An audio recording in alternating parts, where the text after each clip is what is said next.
Welcome to our third Thursday Trauma Talk. This is our third Thursday Trauma Talk, and we are thrilled to have everyone here. I'm Mary McSwain, the Executive Director of the McSwain Trauma Education Project, and I'm just so excited that everyone is here. We have tonight 120 registrants. That is 6 times more than we had 4 weeks ago. So thank you to everyone for your support and for being here. We're honored to have Dr. Jon Krohmer here and Steve Mercer. But before I hand it over to them, if I could give a couple of updates about what MTEP has done and what we will do soon to come. Last week, we had our first national MTEP conference, and I'm over the moon about it. We had a great attendance and we had great speakers. Dr. Brian Eastridge was our keynote speaker, and great as always, as well as Dr. Lance Tukey, who our medical director, and Dr. Eric Ernest was there from Omaha, as well as Mr. Will Chaplot, who is our chairman, and Mr. Steve Mercer, who is the MTEP treasurer, and also a host of this evening. Special thanks to Craig Jacobus and to Dean Okander and Metropolitan Community College for partnering with us to make the conference such a huge success. Our second conference and first international conference will be in Cancun, Mexico, December the 2nd. We are happy to be there. We expect many Latin American countries to be at the conference as well. Dr. Ron Gross will be our keynote speaker. Please check our website for other speakers and topics. Pack your swimsuit, come to the sun and sand, and have some quality continuing education, just, oh, by the way, while you're there. In 2023, we are going to be in North Carolina in April. We look forward to Montana, also Chicago. We are talking to Brazil to go there in May, and Portugal. We have lots of sites that we're talking to go through in 2023. It's a very exciting time for an upstart organization. Just as a reminder, please keep our website bookmarked on your computer and visit us often for updates. Real quick before I turn it over to Steve, as a reminder, MTEP is a nonprofit organization. We rely and survive on donations that are kind and generous. All donations are tax deductible and they can be made through our website. So please, no gift is too small or too large. And then, so if I may, thank you for your time. And Mr. Steve Mercer, our treasurer of MTEP, and Dr. Jon Krohmer. Thank you, Miss Mary. Just a second here, and I want to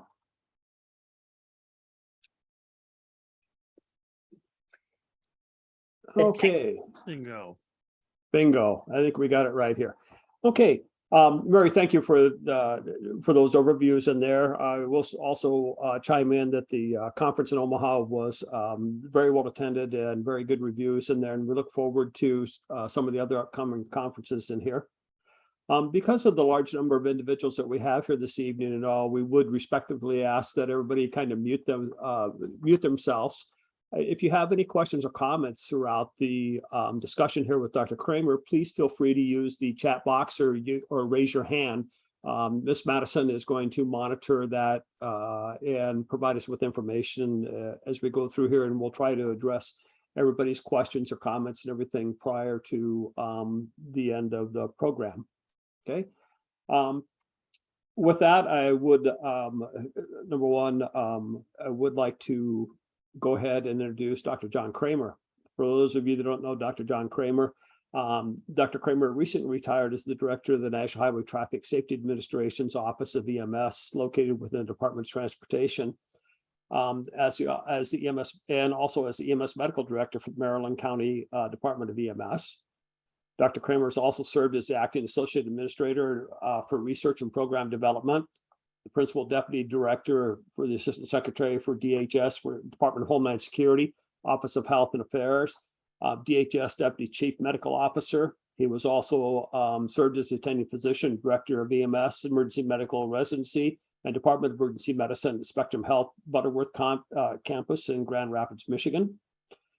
Dr. Krohmer is also associate professor of emergency medicine at the College of Human Medicine at Michigan State University, and also the EMS medical director for Kent County and Western Michigan Metropolitan Medical Response System and Region 6 Consortium. We're very pleased to have Dr. Krohmer here. Dr. Krohmer and I have known each other and worked on a couple projects together for back when we both had dark hair in there. And I'm very, very happy to have Dr. Krohmer here with us this evening. And we'll have a discussion over the National Model EMS clinical guidelines in there. Dr. Krohmer, thank you for taking your time and visiting with us here this evening and answering some of the questions that we're going to present regarding the EMS clinical guidelines. Thank you, Steve and Marion. My pleasure to be here. I really want to reflect on several of the previous sessions that you all have put together. Extremely valuable discussions. It has been fun listening to the dialogue going back and forth, and I appreciate your suggesting this topic as one of the discussion points. It is it's an important project or an important resource for the EMS community, but really something that I don't think we have spent a lot of time talking about and really promoting outside EMS medical direction leadership. We sort of agreed in previous sessions not to use slides a whole lot. Steve and I have violated that premise. There are a couple of slides we're going to show as we first get started, because I want to use those to lay the foundation for what really led up to the development of national EMS model guidelines. So Steve, if you could pull the slides up real quickly. And as we do that, Dr. Krohmer, if you could just kind of address what was the need or the reason for the development of the national model EMS clinical guidelines? The need, I suppose you could reflect that the need was based on a recommendation that was made as part of the Future of Emergency Care series that the Institute of Medicine did in the mid-2000s. If you remember, one of 3 of those volumes was EMS at the Crossroads. And one of those recommendations was the EMS community should work on developing evidence-based guidelines for EMS clinical practice. And since NHTSA had been involved in a number of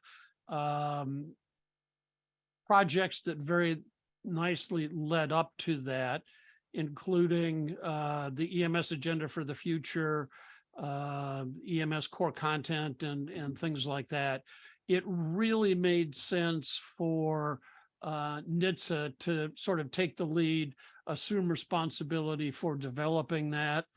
You know, the reasoning behind it was really to continue to support the development of resources that EMS systems could use to help develop uniformity and consistency as much as is possible within the EMS community. And as we'll talk about, that consistency and uniformity can sometimes be a little bit of a challenge.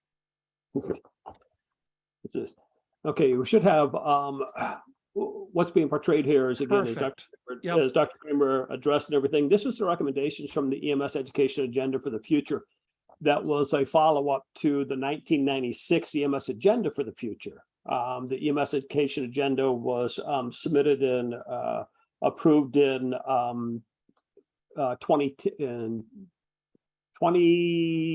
207, right? Okay. So, Yeah, and as part of that, they identified these four components of an organized, coordinated approach to EMS practice, educational standards, and the like. It was really designed and based on the medical and nursing model.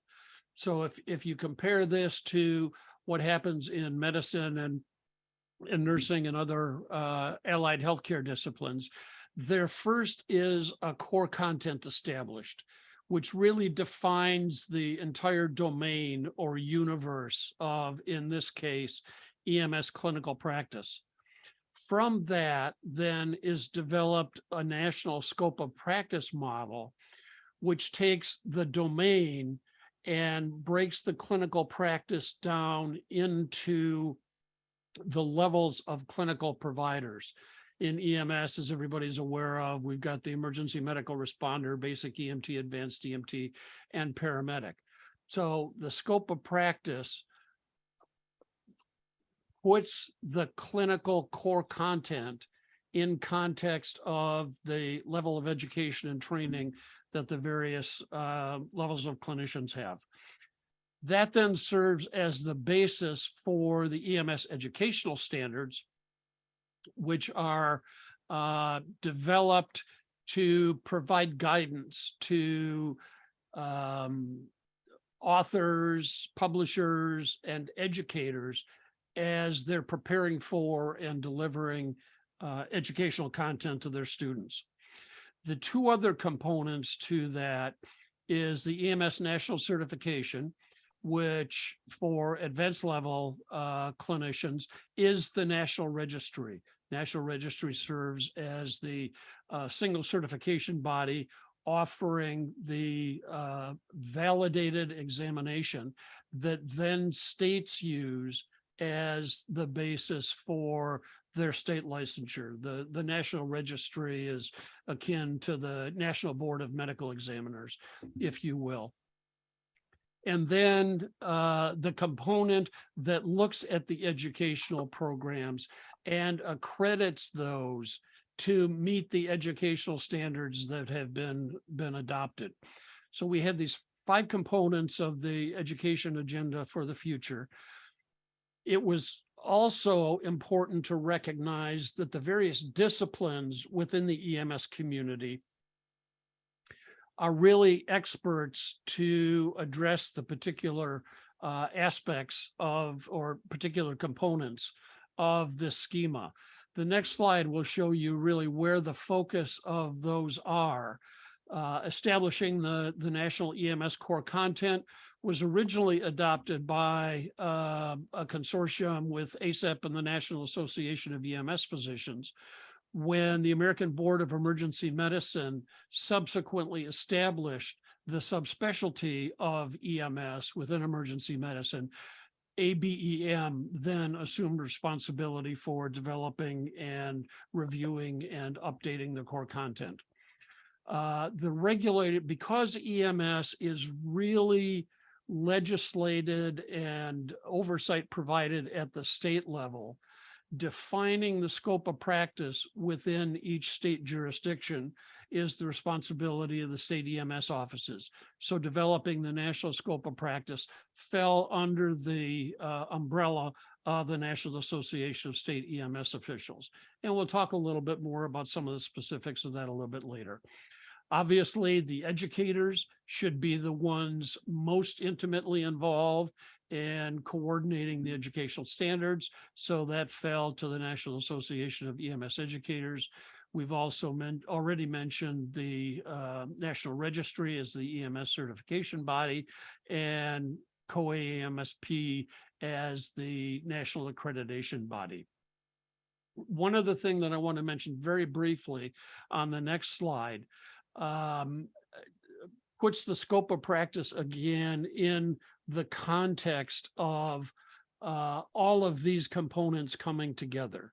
So an individual EMS clinician's scope of practice is determined by the education they receive, the examination and certification to verify the baseline entry level of knowledge that's expected, licensure by the state, and then credentialing within the local or county EMS system, however it is structured in individual geographic areas.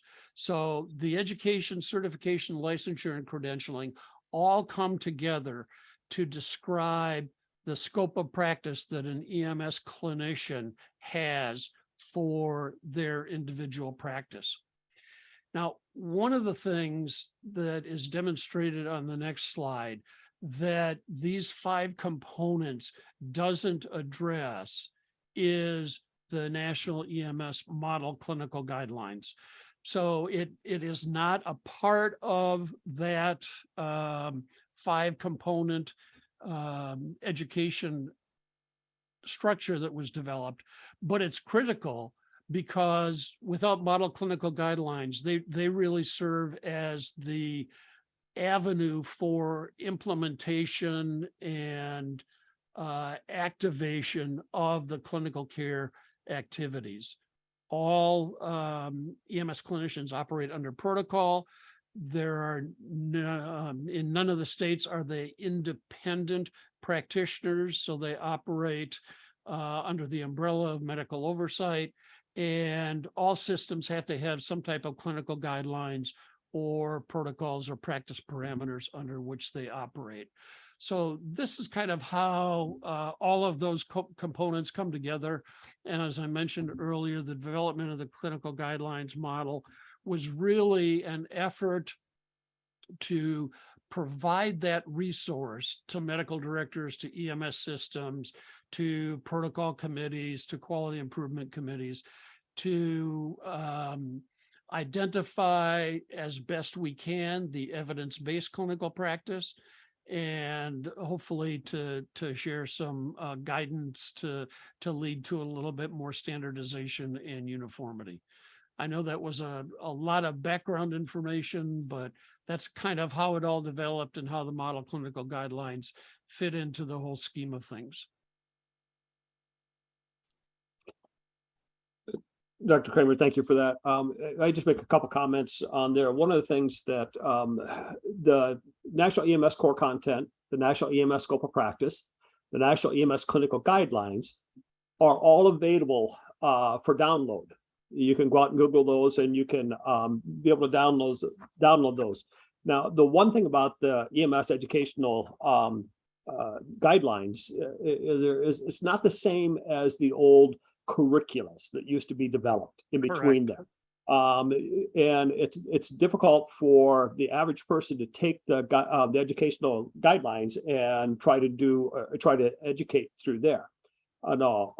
So again, you kind of have to understand the integration of all of that in there. So the audience in here for the audiences in there that this was developed for and everything, again, was not limited just to EMS, but also to all of the partners that they work with in here. There's especially when we start talking about the clinical guidelines in there, you're going to see that there's a value in there for the service program medical director, for the receiving facilities, and for all the levels of care providers that will be working within the in the system, providing care to any of the patients in there. Yep. I mean, and I know from discussions that we've had, it's used by state offices of EMS, by local or regional medical control authorities, or office of the medical director, however that's structured in individual systems, protocol committees and the like. It really can support a lot of what folks want to do in the context of clinical care for their clinicians. Okay. another thing, Dr. Krohmer addressed, that this is actually the third version of the clinical guidelines that's currently out there that came out in March of 2022. When was the initial clinical guidelines developed? The first guidelines, I think, were published in 2014. We did another update in 2017-ish, and then this 2022 update. Okay, good.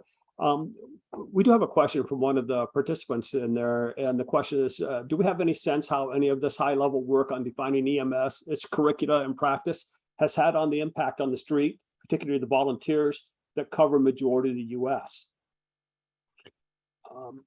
That is an interesting question, and the only and the Office of EMS may have more information since I left, but a lot of it is very anecdotal in that we talk with obviously we talk a lot with the state EMS offices, talk a lot with medical directors and educators. It's my understanding that folks have found it a valuable resource, particularly in trying to answer individual questions that the systems may have. But in terms of quantitating it, we don't know. Yeah, and I think, and I'm going to speak from a previous regulator position and everything. I think all of the documents out there have had an effect on there. Positive. Again, it's very tough to quantitate some of that in there because we didn't have a lot of information prior to this, how effective that was. I do know that when we developed the EMS education agenda for the future, we had a disjointed system out there, and we had an excess in some areas. It was counted that there was probably somewhere around 60 different levels of EMS providers across the United States based on what was then four standardized curricula in there. So I think it has had some positive effect in there. The other thing that I think that we need to keep in mind with this too is that EMS has seen a dramatic shift from when it first was initiated. I truly think that when it was first initiated, it was emergency medical care. I think since that time that we've seen a paradigm shift because of the way that medicine is practiced in some of the healthcare systems in there, where EMS is providing more care than just emergency medical care.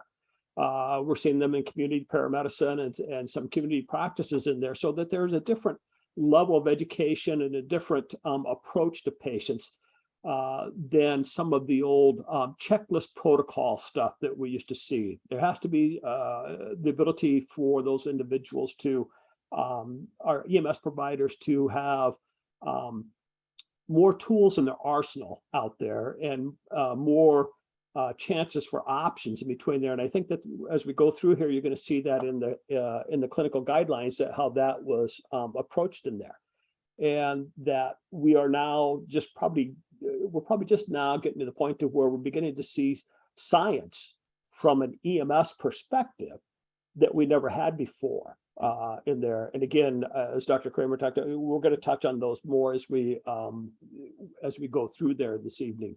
Yeah, so, there was a very specific focus with this project team to identify as much of the evidence as they could find for the various aspects of it.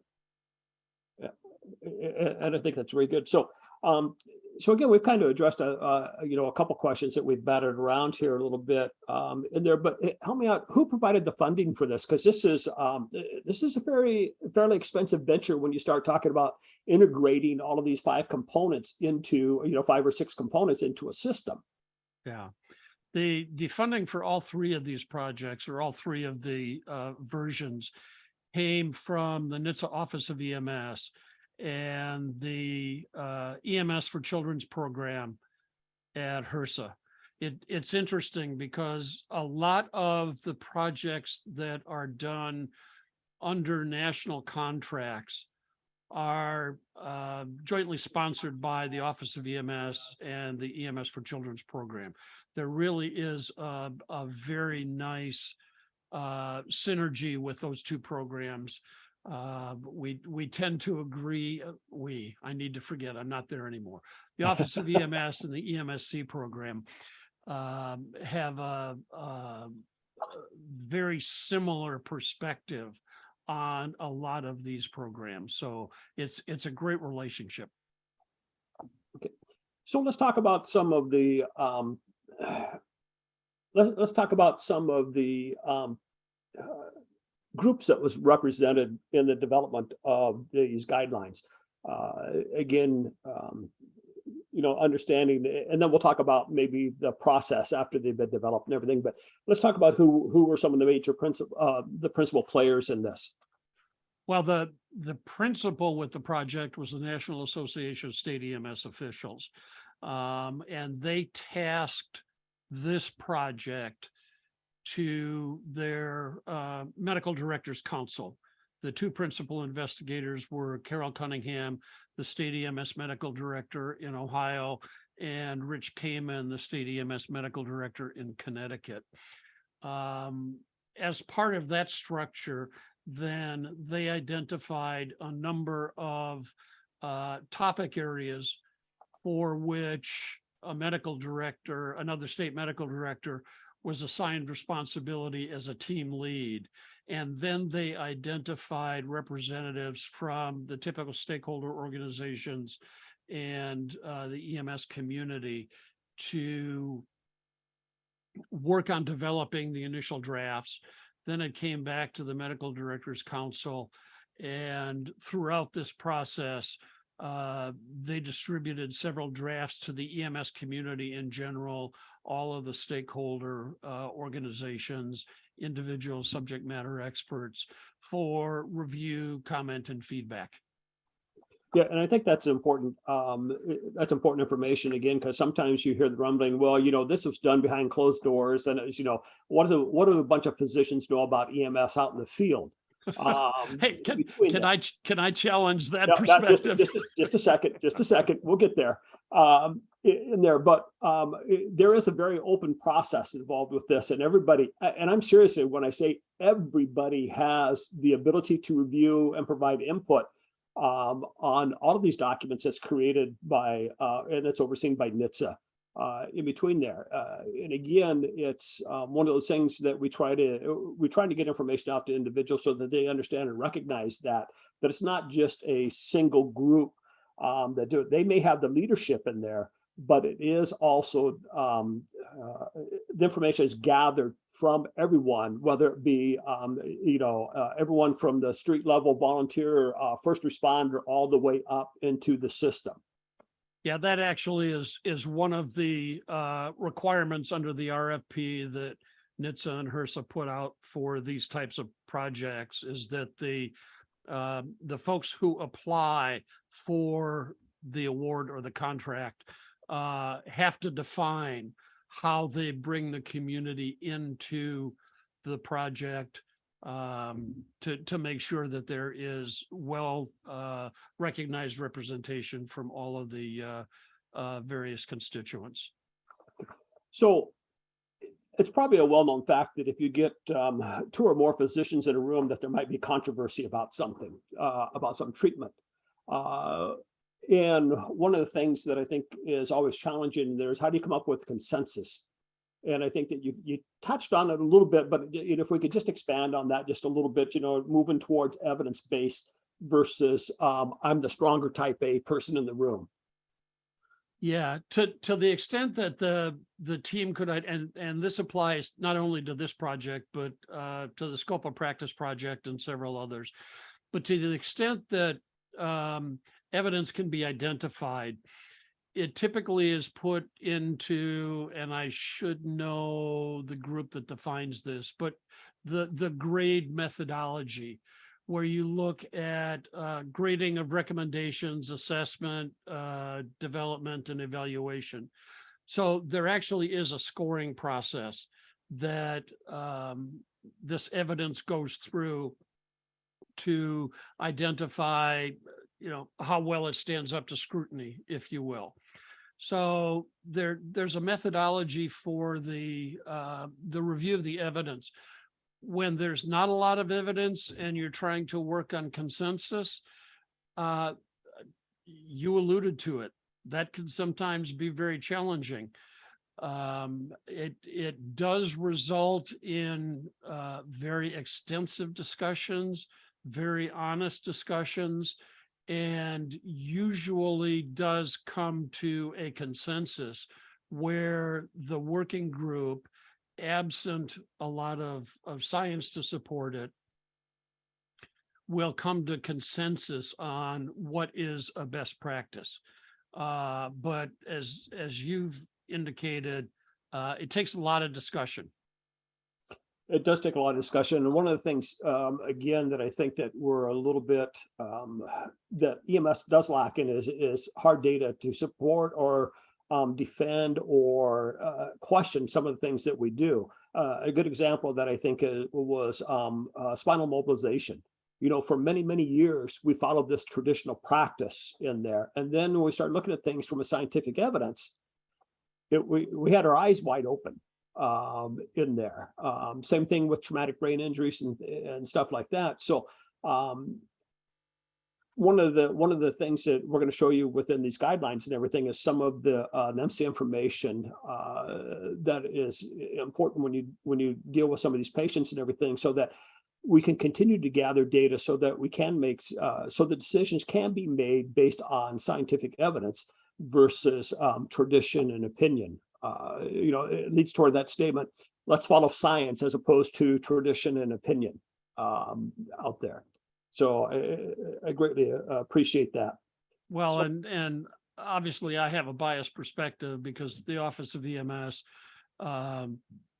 is responsible for the National EMS Information System. But you're right, we are doing much better in EMS now in our data collection activities. We're candidly still not where we need to be.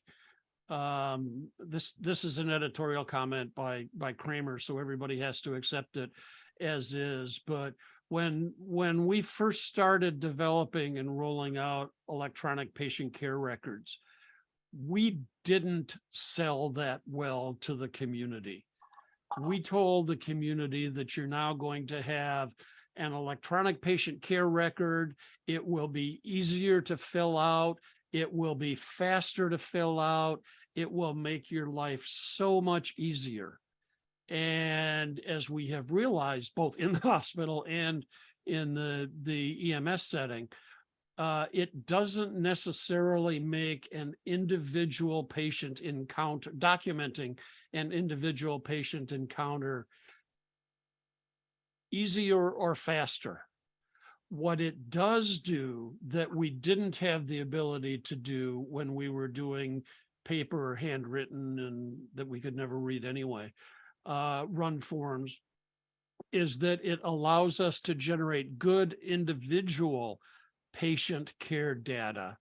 It allows us to generate much better agency and system patient care data, which then improves our quality improvement programs. It improves our continuing education programs. It makes our clinical care better, but it's not necessarily as easy and fast as we originally sold it to be. Again, we're getting better, but we still have, you know, it's difficult for an individual clinician to, when they're busy and they turn over the patient and then have to get back in service, difficult for them to realize the system's advantages to good and complete documentation. Yeah, thank you.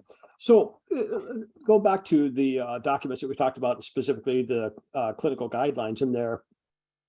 Things in healthcare change on a rapid basis. The things that we see today, we may not be doing tomorrow. Is there a process in place that allows rapid review and implementation of changes that are identified as being necessary? There is a process in place, and that's been established within the Medical Directors Council of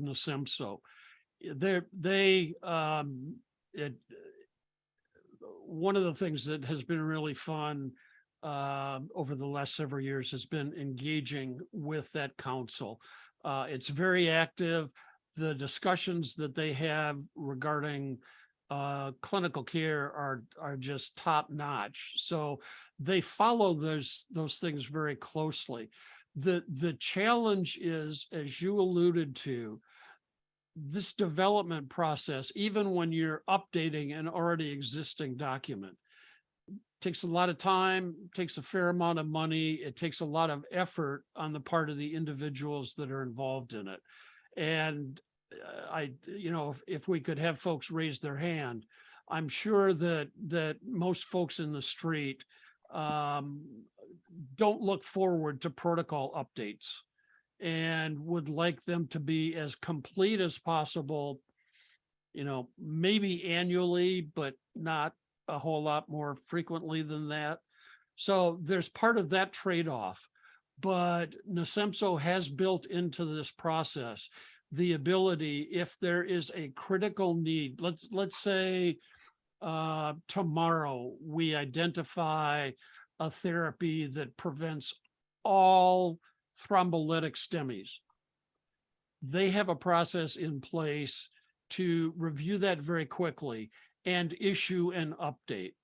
So it would take several months to do it, but then they would come up with version 3.1 that they would distribute throughout the community. So yes, there is a process in place. It really is for critically important things, but they've got a log and list of the issues that they regularly add to that for the next revision of the guidelines document. Sure.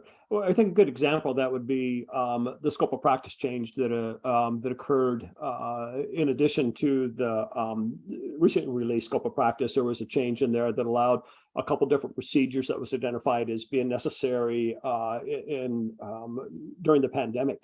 And so we see the same. We can see the same thing within the clinical within the clinical guidelines. The same concept, a similar process. Right.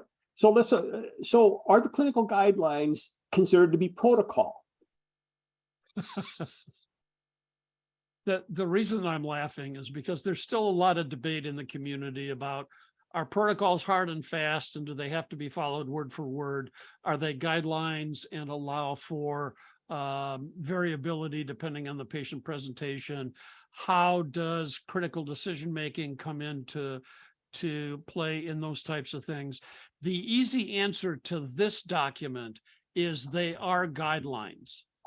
And the reason it's easy to answer is the federal government doesn't have the authority to mandate anything as it relates to EMS clinical practice. Now, states could take the clinical guidelines and make them the state protocol if they wanted to. I don't know that any state has taken them verbatim. I do know that a lot of states have used components of them to support what they want to do at the state level. But this document itself is provided as a resource, as a guideline, and is not mandated by anybody for anybody's use. So the document, I think, bodes well for, let's say that we have a local service director that wants to develop protocols or within their service program. And this document could serve as that foundation, as opposed to trying to start from ground zero or in there and have something that is fairly sound and acceptable within the medical community for some of the practices and skills that are out there.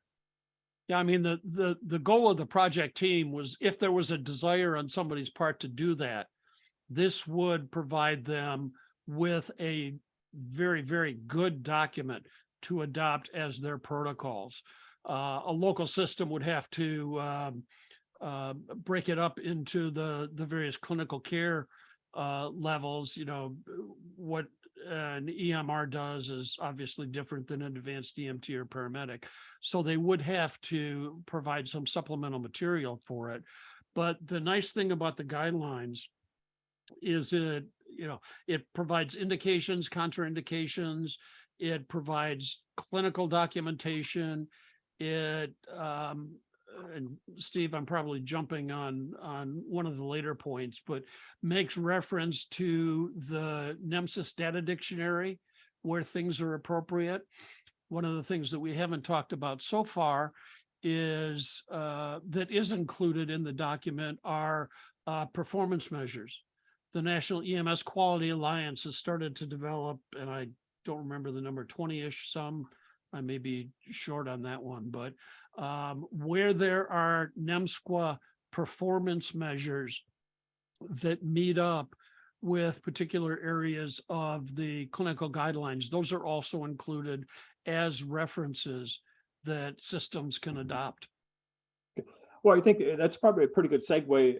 If you give me a second here, I think let's go ahead and let's take a look at the guidelines for those individuals that's not had the chance to look at them. I'll show them up here on the screen, and then we'll walk through a couple of those and see or have an idea on how things work in there. Give me just a second. Beautiful sunset. Yeah. Are you able to see the Yes. guidelines up here? Yep. Okay. Now, again, as we discussed, all of these documents are available for download from the federal government. The other thing, these are considered to be public domain documents.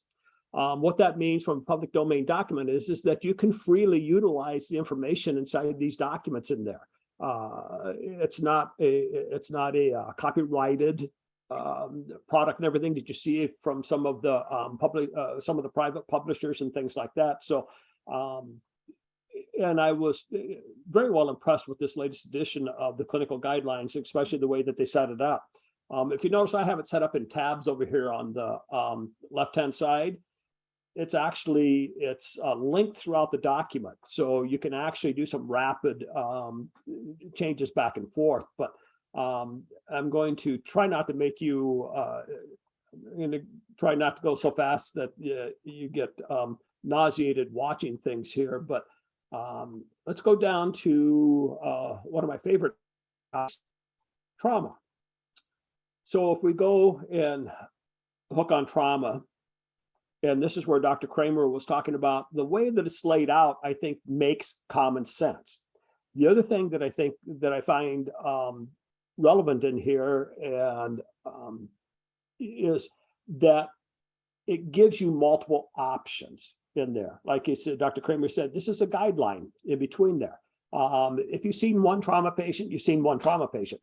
And it's a move away from the standardized protocols that we used to see in the past, where there was one option available out there. The other thing that this does not do, as we walk through here, is you'll notice that it does not identify skill levels or EMS levels in between there. Again, that's going to be based on your scope of practice within the state and local agencies that you're in, and your medical director's approval of that. Right. But again, and we can just kind of walk through here, Dr. Krohmer, and you can kind of chime in as you go. Again, the first off is just general trauma management in between here. Usually doesn't have any other aliases in there, but here's, it gives you 4 great goals in there. Those are all pretty standard goals. How the patient presents, and I like the inclusion and exclusion criteria. Now, again, it's not so much in the trauma, but I think as you go through here, you're going to, once you have the opportunity to look through all of this systematically, you're going to see where there's some benefits associated with that. The other thing that I like about this setup in between here, and I'm going to put on my educator hat, is I think this is a great educational tool that all educators should have in their toolbox, especially when they're doing primary education and then even some continuing education. This is a great resource in between there, a great resource that the educators can utilize to set their foundation in there when they're talking about trauma care, and not be one of the and still have a general consensus of the medical community on what's being taught out there. And it can be modified to fit local resources and local capabilities in there.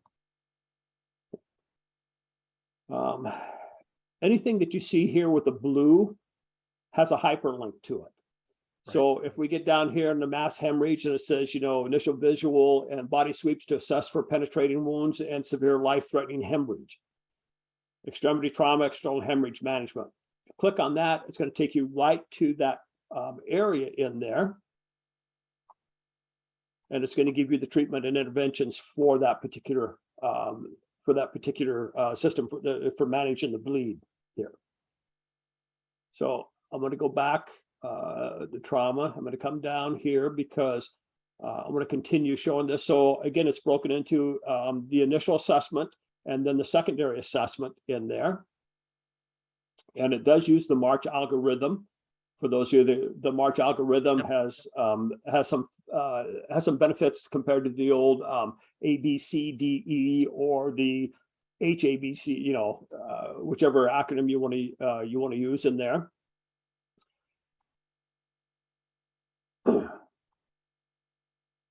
And if you can't remember the Glasgow-Coma scale or the Abu scale, you click on this neurologic status and head injury guideline, and it takes you to those clinical guidelines in there for performing those. Just in case anybody in the audience is going to raise the question, there are references in the document focusing primarily on just the motor component of the Glasgow-Coma score. So that's included in there as well. Right. The one that I want to go to again, and because this is the one that we see, let's talk about spinal care guidelines, because I think that's probably one that has had the most recent discussions for and against spinal motion restriction versus care. And I wanted to pick on this because I wanted to go to what I consider one of the premier issues of this. And again, I'm going to go to the bottom here just for a second.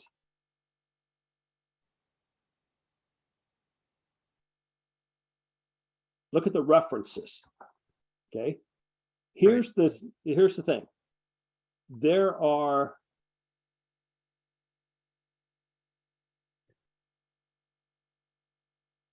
I think for this one, there are 50 some references. Yeah, I was gonna, that's what, actually, I think there's more than that. You're right. 73 references that talk about spinal motion restriction, spinal mobilization, things, and why some of these decisions were made. This is the area that I think that sometimes is missed, that this is not just an opinion. This is science in there. So again, I applaud the group for taking this step and making this information available in there and showing how these decisions are made. Now I'm going to come back up here and I'm going to go ahead. If you stop just above, that's just above the reference section. Right. Yeah, I'm going. You know where I'm going. Oh, okay. Actually, before that, let's go to. I want to go here to the NEMC, the key documentation elements in there. Again, I can't begin to tell you, again, from all of this information, you saw that in there. One of the things that I was amazed at, and I've looked at some EMS services, NEMC information in there, and some of them, over half, almost half the patient records that we saw in there, they had no primary impression in there. How can you make a documentation without a primary impression by the provider in there? And again, it makes trying to find some justification for what we do, good or bad, in there. So the documentation, I think, again, and I'll get off my soapbox. Well, yeah, and I mean, this document provides agencies in those two areas with the data and the performance measures, with specific data elements that they can use as part of their quality improvement program. So it helps facilitate what they really need to do as part of evaluating the system. Yeah. I'm sure I have a couple of my old colleagues on this meeting tonight and everything. They're probably rolling their eyes at me. So here's your performance measures that you were talking about. Exactly. Now, Steve, J- we're getting close. I want to make sure that we have time for questions. One of the other things that from a trauma perspective, I think is important to point out. The project that NHTSA contracted with the College of Surgeons Committee on Trauma to update the field trauma triage guidelines, that actually had not yet been published when this guidelines document was released. But the College of Surgeons allowed their document to be included as part of these guidelines. So they're included there. Obviously, the individual criteria. This is a new format than what the previous field trauma triage guidelines had been. But the thing that was nice about this project is there are a lot of things that were nice about it. But as part of the process, the Committee on Trauma conducted a survey of EMS clinicians, and they had 3,500 plus responses to that survey, which helped the Committee on Trauma decide on this new format and some of the other criteria. So just a nice plug to the Committee on Trauma for what they did with this. Maybe one other, if you could address one other item in here too, is to hear about this, is pharmacological agents in here in the protocols. Again, there's more than one way and more than one medication that can be addressed in there. And I think that they did a good job here by taking and identifying classifications of drugs as Right opposed there, you just to. passed it. It's Appendix 3, I think. Yep, there we Yep. are. Just a very long list of the more commonly Right. used medications in the clinical setting. Right. But again, the key thing is when we talk about this document, the one thing is please don't get hung up on the idea in there when you look at that. This is the answer to everything. This is a guideline document in there that needs to be vetted with your medical community in there. And identify what works best or what's best within your system and your available resources in between there. So again, if you're a medical director for a service and everything, if you have not seen this, I think you're going to be pretty interested in this, along with some of the other supporting documents that we talked about here this evening too. Yep. Yeah. Kudos to the Medical Directors Council in SIMSO. They did a great job on this project. Yep, they did. They did. Okay. Again, excuse me, I'm going to just kind of float back up to the top here. All right. And then I think that I'll stop sharing this. And I think this is going to be a good opportunity to, I know that we had a couple questions we've seen a couple questions in here. Let's see. So EMS has been organized for about 50 years. Well, actually, maybe a little bit longer than that, but recognized in there. In some ways, it seems like our practice has grown science and technology. In some ways, it seems we're going back to the basics that were presented that we began in the 70s. And I think that there's a lot of sense in that. But again, I think that those decisions are being made based on science and valid information that's being driven out there. A lot of times, a lot of things that we started to do in EMS was based on what worked well in a hospital. And that might not always be the ideal situation for EMS. So again, while it may seem like that there's a step backwards, I think that, again, if it's following the model that was identified out there that Dr. Krohmer has alluded to and everything, I think that's a positive thing. It betters the patient care in there, and that's the idea. Well, it Sometimes does, and actually, a lot of those decisions are really based on the science that we have now, that in some cases suggests the basics are better than some of the things that we thought worked. So, if it looks like we're backpedaling a little bit, that's kind of where the science is leading us in many cases. And again, I think that's important. Again, when you see something, and again, we could talk about research forever and the different levels of research out there in there, but Steve, just because you read something in the editorial section of the paper does not mean that it's valid. yeah, and I hate picking on individuals who stay on the screen all the time, but Will is smiling, grinning from ear to ear. Will, what are your thoughts? You're muted, Will. All right. Hi, Dr. Krohmer, thanks for responding to that.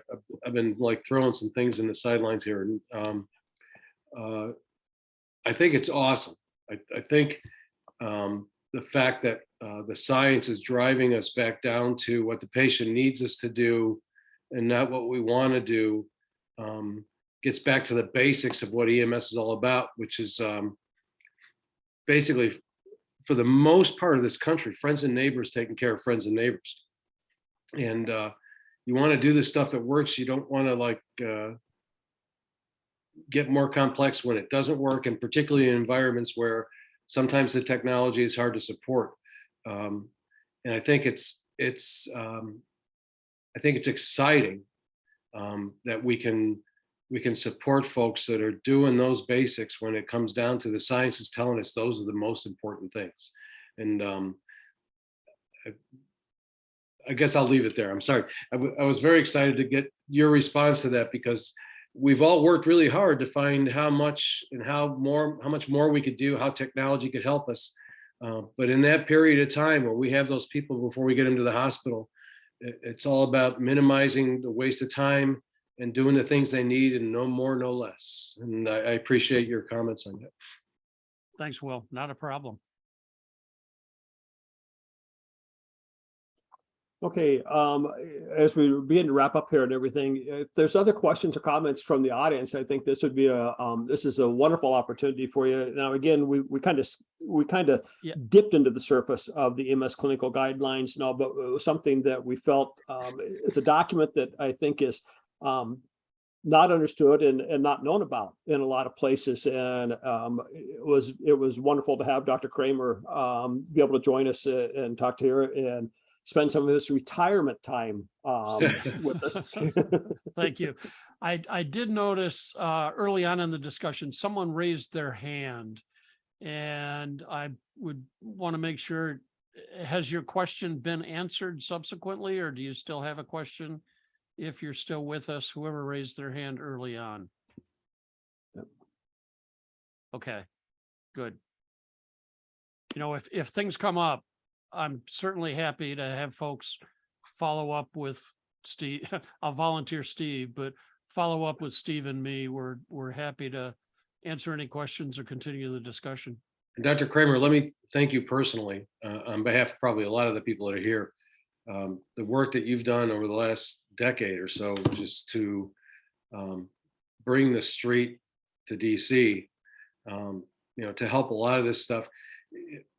As much as I was talking about basic versus advanced and the rest of that, at the beginning of the day, the guidelines and the curriculum has to be right. And the work you have personally been involved in has been very important, to where we're going next. And I personally appreciate that. I'm sure a lot of the audience does today too. Well, thank you, Will. That's very kind. I mean, what I've been doing is purely selfish. I mean, it's what I like to do. It's fun to do. It's great interacting with folks in the EMS community. So yeah, interacting with the federal government bureaucracy, maybe not so much, but thank you. That's very kind, but it has been a lot of fun. And here I thought you got into EMS for the big dollars. Oh yeah. Oh yeah. Yeah. You got it. Yep.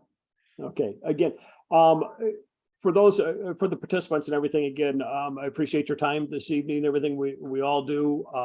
Continue to follow us in there. Also, if you have anything that we can assist you with, please let us know.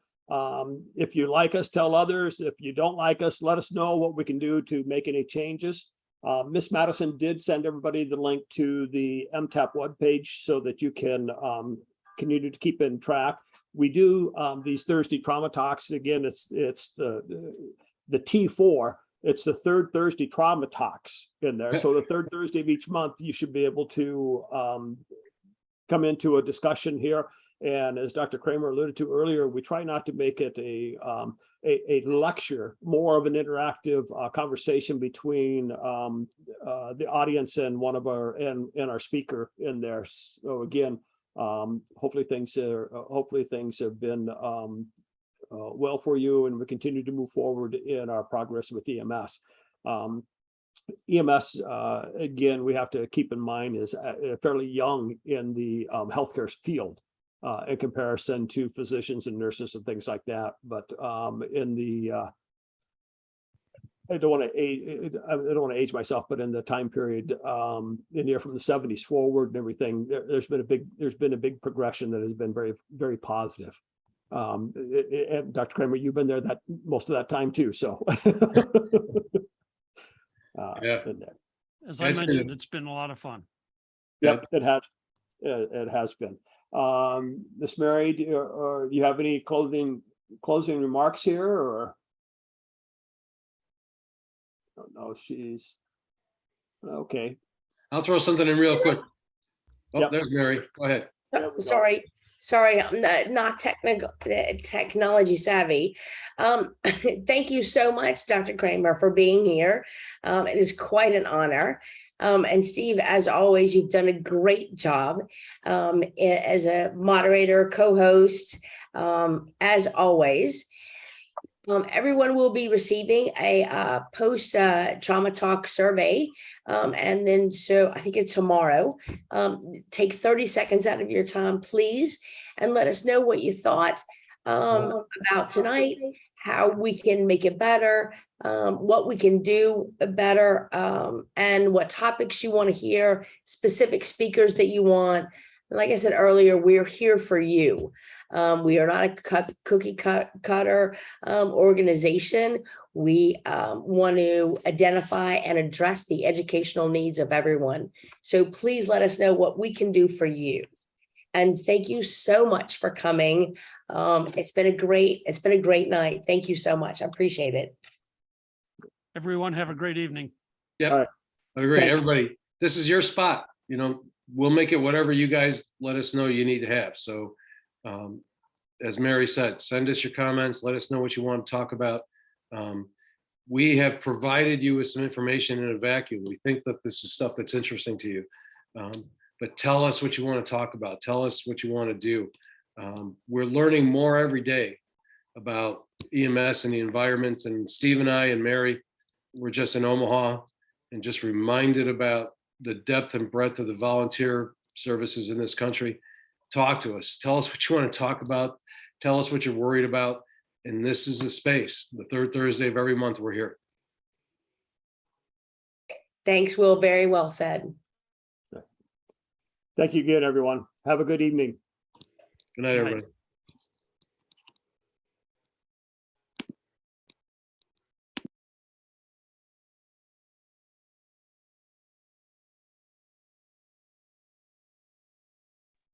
Thank you, gentlemen, for everything. You were wonderful. I appreciate it. Thank you. Thank you. Not a problem. Thank you, Mary. Thank you. Absolutely. Get over that cough. Yeah. I know, it's Omaha. Look, it was a change of temperature. It was 38 degrees in Omaha. Are you kidding me? Yeah. I think Crazy. Dickel is the answer. Yeah. And so Madison and I are here together. That is our next on our agenda right now. It's been 366 days since she's been with me. All right. Good. All right. Y'all have a good night. All Thank right, you so much. Yeah. Bye. Bye. Very